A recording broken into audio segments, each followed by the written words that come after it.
Welcome to ACP, the Amazon Connect podcast. This is the show that focuses on Amazon Connect and related technologies. I'm your host, Tom Morgan, and I'm joined as usual by my co-host, AWS Solution Architect and Contact Center Consultant, Alex Baker. Find out more about Cloud Interact by visiting us at cloudinteract.io.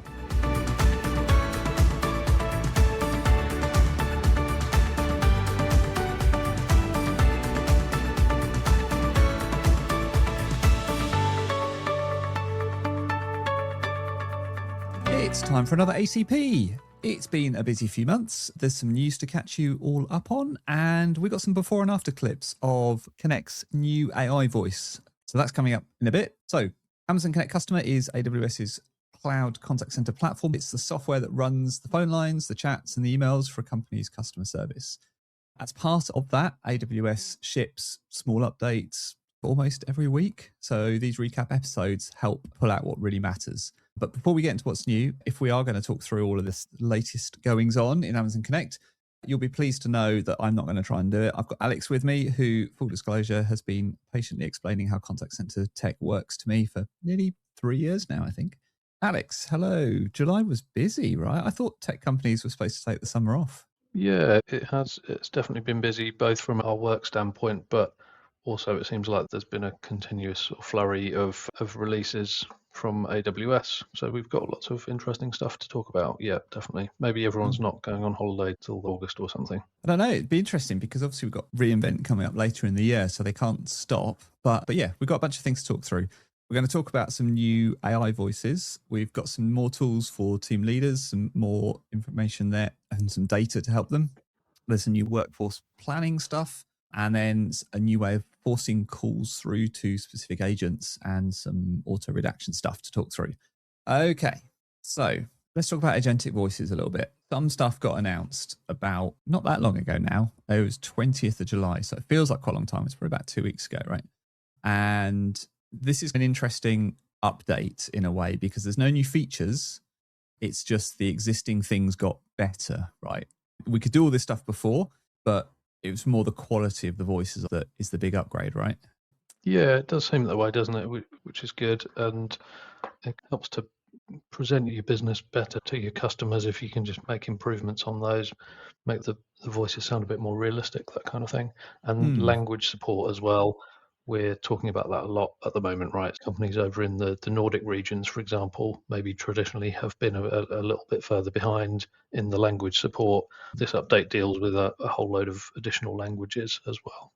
Yes. So taking from the announcement on the 20th of July, 100 new voice options to pick from.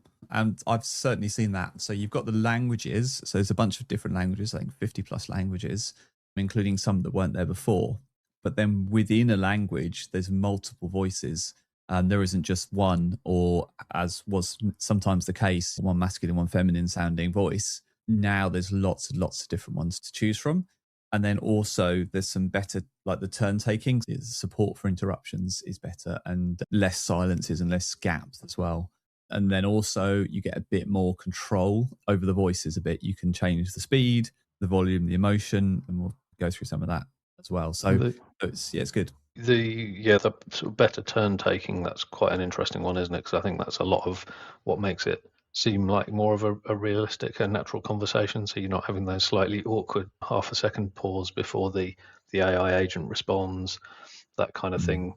I think probably because we're in the space, we're a bit more used to that and just naturally adjust to it. Whereas I imagine if you're going in cold to it as a customer, that could be a bit more of a jarring experience. Yeah, definitely. I don't know if this is still speech to text or whether this is now speech to speech. The announcement wasn't really clear about it. It didn't specifically say so. But looking at the documentation pages that are now available for it, they do call it speech to speech models. I don't know if that's the underlying sort of technical change that's happened here. It doesn't really matter to the perception or the experience and stuff. It's just interesting for us, right? Yeah, definitely. I'm not sure either. Yeah, and agree. I don't think it was. I didn't see that it was made terribly clear, perhaps. No. All right. So it's all well and good to describe these things and talk about them. But what we thought we'd do is have it so you could hear what the voices are like. So we've got some clips. And for this, I used Aria, who is overdue a comeback, I think. If you don't know who Aria is, then go back a couple of episodes. Aria is a one of our podcast co-hosts, but is also a completely autonomous AI agent running inside Amazon Connect in the same way that you'd run a contact center phone line. We run Aria as a podcast host. And anyway, we've got some clips for you to listen to. All right, so here we go. So this, first of all, the first clip I'm going to play is the old Aria. So the old voice, it's in US, and this is what Amazon Connect sounded like prior to these announcements. Hi, I'm Aria, your AI host here on ACP, the Amazon Connect podcast.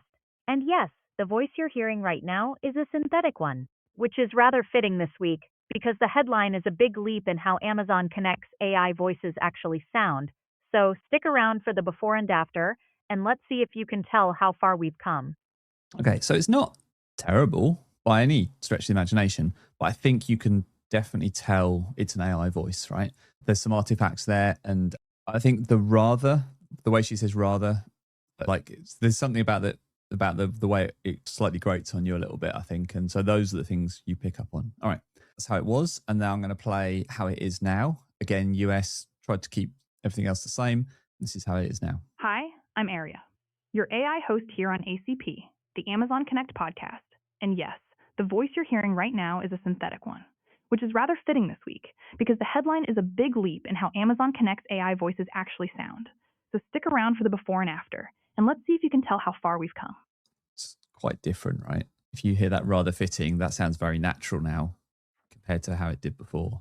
And maybe you can still tell. I don't know what you think. It's interesting, isn't it? It's almost like how, have you seen that quiz where you can get shown a bunch of pictures and you have to choose which is AI and which is a real picture? And that sometimes there's just some really subtle tells, but it's hard to even pinpoint why you think it is sometimes.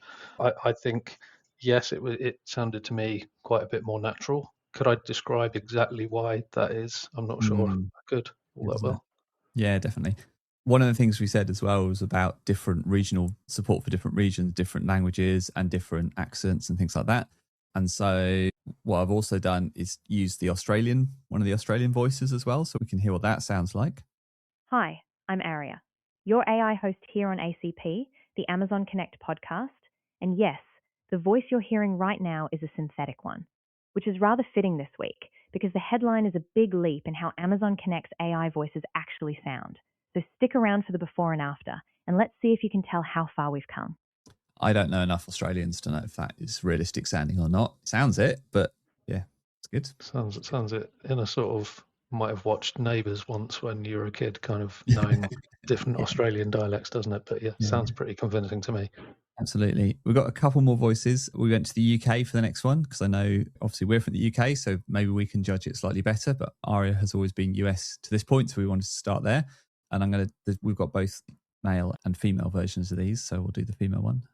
Hi, I'm Aria, your AI host here on ACP, the Amazon Connect podcast.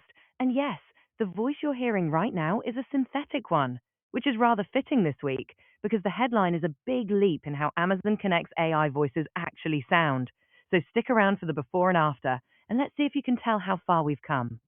See, I'm not sure that's got a twang of New Zealand or Australia to it, but I really like that one for how much emotion is in the voice and how much the intonation and stuff like that. And it really, the emphasis on some of the words really does feel quite natural. Yeah, I totally agree with you. Actually, the slight twang of, I thought maybe the Australian was still on from the previous one initially, but it was only brief. Yeah. And then we can do a male version as well. Hi, I'm Aria, your AI host here on ACP, the Amazon Connect podcast. And yes, the voice you're hearing right now is a synthetic one, which is rather fitting this week because the headline is a big leap in how Amazon Connect's AI voices actually sound. So stick around for the before and after, and let's see if you can tell how far we've come. I think the only criticism of that one is if you were having a conversation with that person, I'm not sure you could place where they came from in the UK. It's almost not pretty neutral, isn't it? Got no region to it at all, which is probably intentional.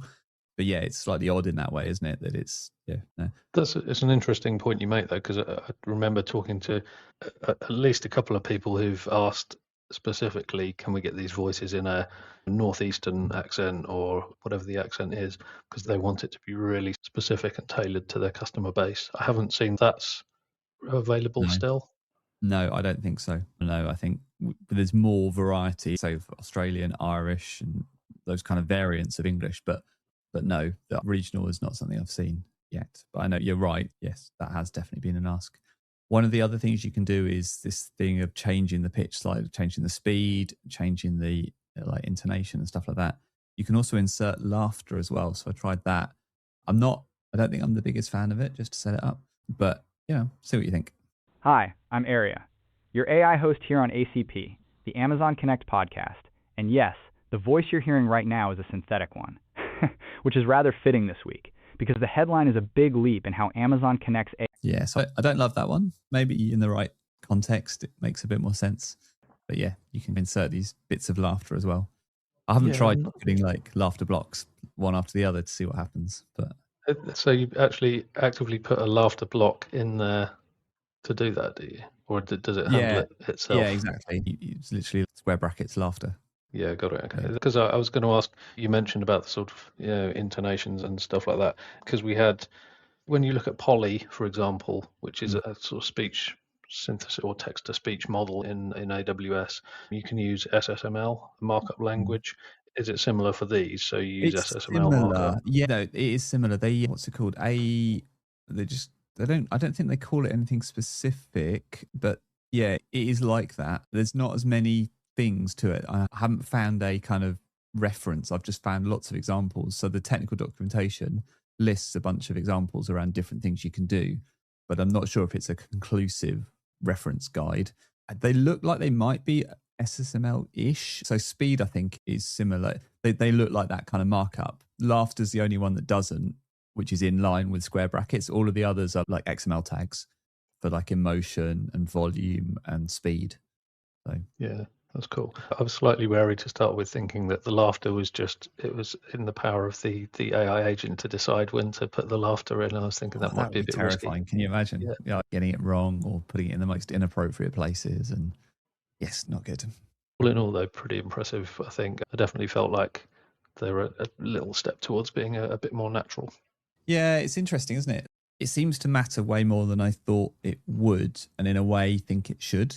How it feel, like how it sounds, how natural it sounds, but it does matter to people. The survey data says that like consistently, one of the complaints about phone bots is that they feel robotic and they sound robotic. And so taking some of that away, I think in real use though, the value will be in the way they handle interruptions better and don't interrupt you, but also can be interrupted, and that kind of turn taking and pacing stuff. I think if that feels better, that was the thing that will make a big difference, along with, like you say, the multilingual reach. And then I think the ability to customize a little bit. I don't know how many companies think about brand consistency when it comes to the voice, maybe a little bit. I don't know. But also there'll be some, if it's really, really good, it would be amazing, wouldn't it, to get to a point where it's so good that companies use it as part of their kind of sales tactic, as part of their adverts. It's like, talk to our bot because it's the most realistic sounding bot or whatever. That would be really interesting. Yeah, it does. It feels like there's still a way to go. Take the comparison of what we know looking at all this new tech, and then actually as a customer calling into some customer service phone lines that have bots or chat, whatever you want to call them, on them. It still feels like there's a way to go in terms of adoption. I was also going to say, though, it's come on so far. It's amazing now that it was almost like in the past, if you was demoing a chat bot, a voice bot, you almost had to set the scene as this is maybe a little bit rubbish, but it will do most of what you want it to do. Whereas now it's so much more impressive, and yeah, you don't have to be apologetic, do you, when you're showing it and demoing it to people? Yeah, that's true. That's true. And I wonder how people will perceive, as obviously they're going to get better and better. There's a few things I think that excite me here. One of them is AWS's continued investment in this stuff, because there's a lot of work that went on here for actually no new feature. It's just the existing features got better. So I think that says a lot. I think AWS are fighting hard to keep up with the voice quality, if you like, of a lot of these agents and how they feel. And I imagine they're going to keep getting better as well. We're into that uncanny valley a little bit, I think, of it sounding really human. And then we're into those questions around, and we've talked about this before, regulation and disclosure and saying that you're talking to an AI agent and stuff, along with a whole bunch of concerns around frauds and deepfakes and all the rest of it. But it's exciting, right? The voice here is definitely better than it was before. Definitely. Do you think, and I think you put this point on the notes, but the fact that the voices have suddenly got so much better, is that raising people's expectations then of the back end part of the system, which this is something that we frequently say, you've got to have all the back end and your knowledge sources and integrations absolutely nailed as well for this to be a success. Yeah, definitely. I think it's definitely true that people fixate on the quality of the voice, but I don't think it's anywhere near the most important thing, actually. I think even before the voices got better in this upgrade, they were still good enough to understand what was being said and to make yourself understood. Leaving aside the languages support stuff, because that's genuinely very good and helpful. But certainly for English speaking, it was good enough before to get what you needed done. All the other bits were the bits that really needed the attention. I think that's definitely still true. You still need good prompting. You still need good guardrails. You still need good data. You still need to hook it up to tools in sensible ways for it to actually be really useful. The voice model is kind of the cherry on the top, but it's always good to have a bigger bit of cherry, right? Yeah, absolutely. So there they are, the new voices. Do you like them? Do you not? What do you think about them? Let us know. I'm interested to get your comments. We've spent so much time with them now, it's starting to get hard to evaluate them properly because we hear them so often, and we hear them in lots of different situations and stuff. Again, I think this stuff is changing and improving over time. There won't always be announcements for when things improve because AWS like to improve things gradually, iteratively. So actually give them a try. And if you find some things are not quite right, and we've definitely found a couple of things that are not quite right, give that feedback back to AWS. They do want to hear about it. They are taking that feedback and it is improving, and those things are getting fixed as well. So that's also, for me, really good. Okay, let's talk about some other things, because otherwise we're going to spend the whole time talking about voice models. There were some other things, right? A couple of things for supervisors and kind of coaching, and these both happened in July. So the first one is there's some new metrics on the dashboards for agent queues. Is that right?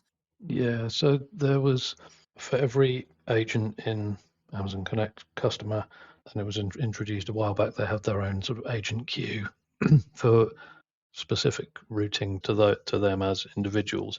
But traditionally, there hasn't been the visibility of those that there was on the standard queues. It's another one of those kind of maybe a bit under the radar announcements that's actually pretty useful if you are relying on those, though. So yeah, supervisor could be a bit blind to what's going on across agent queues, but you can now report on those in the same way as your standard queues, which is good. Nice. The other thing was, I don't really understand this, so I'm just going to read it out. You can hopefully help me through it. Automatic example evaluations for agent coaching. So when you've got a manager that's looking to coach an agent, Connect will help pull up some recent calls where the agent did it well, but also where they didn't do it well. So is this based on the information that comes out of evaluations? Yeah, and to be honest, I'd missed this before seeing it in the notes, but it sounds really cool. I guess a lot of the power behind being able to automate evaluations in general is the fact that there are so many, hundreds of thousands of calls or whatever it is going on in your contact center every month. It's hard for managers or for QA teams to go through and do the scoring on those, but also when we're talking more about coaching like this, to find examples to back up how they're marking things on forms. And how I read this is that it will help a manager or a QA analyst pull together some examples when coaching an agent to say, Tom, you have de-escalation as a skill mentioned in your roadmap. This is a call that you did well at that, whereas this is a call where it wasn't so good. And being able to pull those comparisons together so that in your coaching session, it gives that real sort of tangible evidence and something to move towards. I think it sounds like it would be really useful.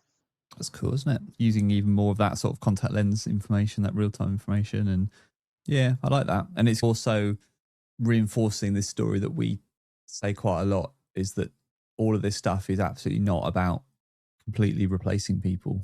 It's not that at all. It's about making the people better at doing the things where you need people to do them and help develop them, and taking away the things that are sucking up their time but are not super high value. So I think that's nice. Helping to frame it a bit better, isn't it? I think a lot of the time, analytics tools in general in contact centers can be seen as a bit sort of big brother, can't they? Whereas this is it's a bit more helpfully saying, this was an example where you did something well, so let's try and strive towards that.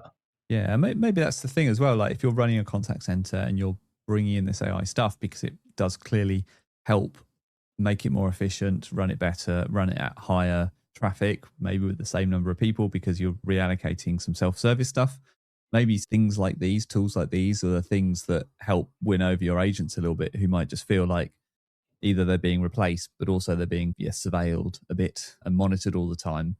This can help be the thing that actually we're trying to make you better, we're trying to improve and trying to pull out the things you're doing really well as well and recognize them. When we were doing the QM metrics for Apollo, one of the things that went in as a result of customer feedback was positive behaviors. And when we were focused quite a lot on negative behaviors, right? Because we were thinking QMing and coaching and evaluations, it's all about finding the things that go wrong and fixing them, treating a contact center like a big software project where you got to find all the bugs. But actually, it was really important for them as well to call out the things that were going really well so they could feed that back to agents to say, hey, well done. But also to say to one group of agents, hey, there's some really good stuff going on over here with this group of people, learn from it and everyone can improve. Yeah, definitely. Yeah, I think that it sounds really powerful, that one. And then there's some stuff for workforce planning for tasks and emails. So Amazon Connect Customer has workforce planning built into it, workforce management stuff, that whole thing about predicting how many staff you need and when you need them. Up until now, that was around phone calls and chat, but it now also covers emails and tasks. So tasks are like back office work. They're not instigated necessarily as part of an inbound communication, right? They're things that you can set up to have your agents do other work that is not necessarily responding to customers. But that all of that can feed into forecasting and planning. Is that right? Yeah, I think it's important for a couple of reasons. So Amazon Connect Customer is an omni-channel solution, and you'd really want, if we're saying it's omni-channel, you want to be able to do everything across all your channels. So it's nice now that you can include, because we see it with customers where email will be a much bigger channel than any of the others. But if you couldn't forecast demand and schedule resource around that, then that's a bit of a hole there, isn't it? So it's good that's been filled, because maybe the back office part of the organization was underrepresented. It's good now that you can put those back office tasks or back office units of work through as tasks, and you can start to represent that part of the organization and forecast and plan for it within the same platform. Yeah, I think it's become more obvious, hasn't it? As the tools have got better and better, it becomes really obvious then that, but I need this to cover 100% of what the agent does. Otherwise, I can't get the full value out of it. And so I think that's really good as well. So this all just makes planning much easier for people. So it's all good. It's all good. Yep. Yeah, important one, this, I think. Yeah, definitely. And then a couple of sort of specific things. Again, this is all still things that came out in July, which is crazy. There's an interrupt agent flow block. So this is a new building block for call flows. That means a call can be pushed to a specific agent, even if that agent is already at their limit or they're marked as unavailable. And you called this one out, didn't you? As a kind of, I can't remember what you said. You said it was quietly quite impactful. Yeah, it's been, so I suppose anyone that's ever wanted to use Amazon Connect Customer as more of a back office telephony system, one of the slight barriers to that is the fact that it's set up for contact centers, really. So when you log in to CCP or to Agent Workspace, you have to go available to be routed contacts, which is perhaps a bit of a culture change from people that are used to another UC platform, whether it's Teams or whatever. This at least means that you can kind of override that. So if somebody's not in an available state, you can use this block to route a call to them anyway. So it's possibly quite useful for things like that, where it's, if you want your agents or your users to have sort of direct dials, you could use it for that, or real-time critical urgent stuff, or maybe VIPs. Your top VIP is calling about something that's broken and is really important. You just want to get that call to somebody immediately. You can override them being in another status. Yeah, this feels like a powerful weapon. to be used sparingly, because you're circumventing all of the stuff that Connect puts in place to make things run efficiently in terms of like the routing and the balancing, and the making sure agents don't have more than their capacity, and that they don't get contacted when they're marked as doing something else. And this kind of can punch through all of that. So yes. Yeah. So consider how you're going to do it and think about all the different edge cases. You're right. You don't want to it's not one to just throw in and enable per se. It's to catch certain edge cases, I think. Yeah. I think if you do find yourself using it a lot, maybe it's a reconsidering of some of the other rules that you've got in place, because maybe they're not working for you. And then we've got something as well around rule-based redaction for agent screen recordings. Just in case you don't know, it is possible to record a contact center agent screen and tie that to the call as well. A lot of time this is used for kind of quality and training, but often those screens can show lots of sensitive data and PII stuff. This feature actually blurs windows or browser pages based on the rules you set, which sounds like magic. So I imagine there's AI involved. Apparently, it's not very hard to set up. You just essentially write rules to say hide any pages matching this web address or hide this application window. And then the masking is baked into the recording. I don't know how much flexibility you get in that. Is it just web pages in a browser? Is it just application window names? Because you can imagine with a CRM, just hiding the entire CRM actually now isn't very helpful for training, but might be the right thing to do for day-to-day operational recordings. It depends what you're trying to do with your recordings as well. If you're doing the recordings to make sure that agents aren't like using other applications they shouldn't be using, this might be quite useful. If you're using it for training, I think maybe it might be a bit limited. So I don't know. Yeah, what do you think?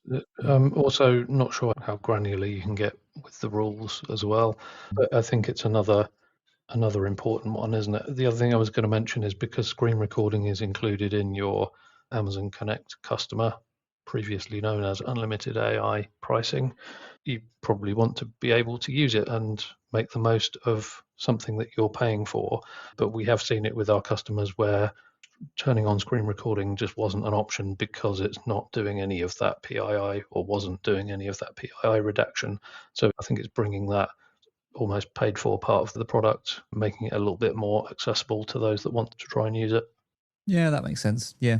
Keeping security teams or legal teams happy with some rules to make it workable. That makes sense. Yeah, it's worth just reminding everyone actually about what you just said, because I'm definitely guilty of interchangeably using Amazon Connect and Amazon Connect Customer throughout conversations at the moment. If you're new into the space, if you haven't been listening to these episodes, back in April of this year, AWS split out Amazon Connect from being one product, which was the contact center product, into a family of 4 covered under an agentic AI banner. And there's Amazon Connect Customer, which is that kind of classic contact center product. That's what everything we've been talking about today relates to, and what used to be called Amazon Connect. But there's also Amazon Connect Decisions, which is supply chain planning, Amazon Connect Health, which is a kind of healthcare patient engagement scenarios, and Amazon Connect Talent, which is AI assisted hiring. That one is still in preview. But actually the whole family is being pitched by AWS and sold as an agentic AI story. So the AI doesn't just talk about stuff, it actually takes action as well, whether that's the hiring stuff, whether it's the supply chain stuff. These new voices, I imagine, go into all of it. We get exposure to them in Amazon Connect Customer the most, but I think they're going into all of the products across the board. And so that's why it's interesting. Go back a couple of episodes, listen to our interview with Hannah Bloking, and then in a couple of episodes' time, we've got someone else from AWS as well, who I know wants to talk through this rebrand as well and how we should think about it. So hopefully that helps as well. So yes, it's worth going back over some of that stuff, which I know we've talked about before, but if you're listening to every word of every episode, it's easily missed, I think. It's been good to get a bit of the inside track from a few people at AWS around it and understand it a bit more, hasn't it? Yeah, including definitely. Hannah that you mentioned. Yeah. Because it was a kind of a bit of a surprise when it came, and then it's good to have that, like you say, the background to it, because actually it's been worked on for quite a long time, and that's been the direction for quite a long time. Yeah. All right, it's been a busy couple of weeks, right? Busy, as you can tell by the episodes. There's a lot of stuff for voice, I think, in July, with the AI voices now sounding so much better. And then a whole bunch of changes as well to plant them, the supervisor changes, planning changes, and then routing and security and stuff as well. I think There's probably still lots for everyone to do. The voice, I think it's getting really hard now to look at all of this stuff and say, oh, I'll wait for the tech to be ready. It's still not ready for my contact center. I think you've got to really question that now, because I think it really is. It's probably not worth waiting now if you want to maintain a competitive advantage. So I think that's interesting. And then, like I said at the start, there's going to be more stuff coming because we've got reInvent back end of the year, late November, and there's bound to be stuff that comes out of that. And then Gartner refresh their Magic Quadrant around September, I think. So again, they'll be looking at that and working out what features they can ship to meet those things as well. So yeah, so that's what they're doing. I've already talked a little bit about what we're doing. We've got some more interviews coming up with customers, with some partners, and with AWS as well. So lots and lots going on. I feel like we could chat about this stuff all day, but it is time to bring this episode to an end. Thank you very much, Alex, and thank you all for listening. Be sure to subscribe in your favourite podcast player. That way you won't miss the next episode. Whilst you're here, we'd love it if you would rate and review us. If you have colleagues that you think would benefit from this content, please let them know. To find out more about how Cloud Interact can help you on your contact centre journey, visit cloudinteract.io. We're wrapping this call up now, and we'll connect with you next time.